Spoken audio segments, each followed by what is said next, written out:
Tu veux savoir comment mettre en évidence les objectifs atteints par tes commerciaux grâce à une case à cocher et bien évidemment, tu peux décider de faire varier ces objectifs et mettre en surbrillance. Je te montre comment le faire en quelques minutes. Allons-y.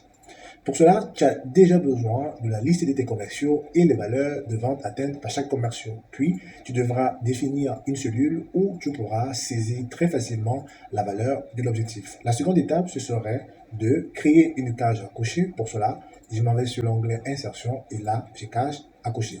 La remarque à faire, c'est que quand je me positionne sur la cellule contenant la case à cocher, je peux observer dans la barre de formule la valeur faux lorsque la case n'est pas cochée. Par contre, si je coche, je constate que la valeur devient vraie. Je décoche, elle est fausse. Je coche, elle devient vraie. Très important à retenir.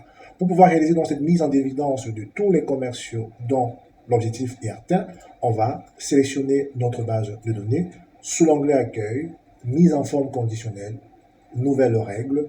Nous allons choisir utiliser une formule pour déterminer pour quelle cellule le format sera appliqué. Et là, on va saisir notre formule.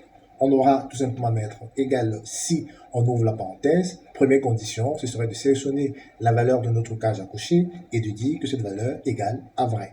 Point virgule. La deuxième condition, ce serait de dire que la valeur de notre premier commercial, attention, il faudra veiller à ce que ce soit uniquement le nom de la colonne qui soit verrouillé et par la ligne.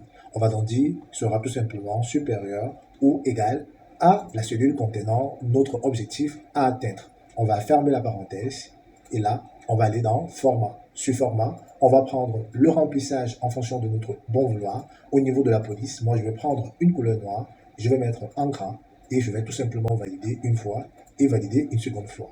Quand je coche, je constate que toute valeur supérieure ou égale à mon objectif se met tout simplement là. Si je change de valeur, voilà, et là, si je décoche, aucune mise en surbrillance. Voilà donc comment mettre en évidence la valeur des objectifs atteints pour la liste de tes commerciaux.